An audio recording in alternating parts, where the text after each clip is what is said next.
ಎಲ್ಲರಿಗೂ ನಮಸ್ತೆ. ನಾನು ಡೈಲಿ ಎಣ್ಣೆ ಹೊಡಿತಿದ್ದೆ. ನಮ್ಮದಲ್ಲಿ ಕುಡಿದ್ರೆ ಕಡೆಗೆಲ್ಲ ಸುಟ್ಟೋಗಿ ಸತ್ತೋಗ್ತೀನಿ ಅಂತ ಬೈದ್ರು. ಅಕಸ್ಮಾತ್ ಅದೇ ದುಡ್ಡು ಎತ್ತಿಕೊಂಡ್ರೆ ನೀನು ಕುಡಿಕೆ ಅಷ್ಟೆಲ್ಲ ಒಂದು ಕಾರ್ ತಗೋತೀಯ, ಬದಲೇನೂ ಆಗುತ್ತೆ, ಆರಾಮಾಗಿ ಓಡಾಡ್ಬೋದು ಅಂತ ಹೇಳಿದ್ರು. ನಾನು ಇದನ್ನ ಟೆಸ್ಟ್ ಮಾಡೋಣ ಅಂತ ಹೇಳ್ಬಿಟ್ಟು ನನ್ನ ಫ್ರೆಂಡ್ ಇದ್ದ, ಅವ್ನು ಡೈಲಿ ಹೇಳ್ತಾ ಕುಕ್ಕಿಂಗು ಮುಖಾಟ ಓಲ್ಡ್ ಮಂಕು ಹೊಡಿತಿದ್ದ. ಅವ್ನಿಗೆ ಹೇಳ್ಬಿಟ್ಟು ಬಿಡಿಸ್ಬಿಟ್ಟೆ. ಅವನು 1 ವರ್ಷ ಆದ್ಮೇಲೆ ಒಂದು ಕಾರ್ ತಗೊಂಡ್ರು,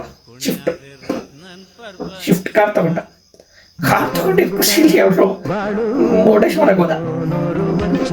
ನಮ್ಮನೇಲಿ ಬೈದ್ರು, ಅವ್ನು ಹೋಗ್ಬೇಕಾದ್ರೆ ಕಾರ್ ತಗೊಂಡ ನೋಡು, ನೀನಿಂದ ಕುಡಿಯೋದು ಬಿಟ್ಟಿಲ್ಲ, ಅವನ್ನೆಲ್ಲ ಬಿಟ್ಟ ಕಾರ್ ತಗೊಂಡ ಅಂತ. ಸರಿ ಆಯ್ತು ಅಂದೆ. ಬೆಳಗ್ಗೆ ನ್ಯೂಸ್ ಬಂತು, ನೋಡಪ್ಪ ಕಾರ್ ತಗೊಂಡು ನನ್ನ ಮಗ ಹೋಗಿ ಆಕ್ಸಿಡೆಂಟ್ ಆಗ್ಬಿಟ್ಟಿದೆ ಅಂತ. ನನಗೆ ನೋವಾಗ್ಲಿಲ್ಲ, ಬಂತು. ಎಣ್ಣೆ ಕೊಟ್ಟು ಲಿವರ್ ಡ್ಯಾಮೇಜ್ ಆಗಿಟ್ಟಿದ್ರೆ ದಿನೇ ಸ್ವಲ್ಪ ಸಹಾಯ.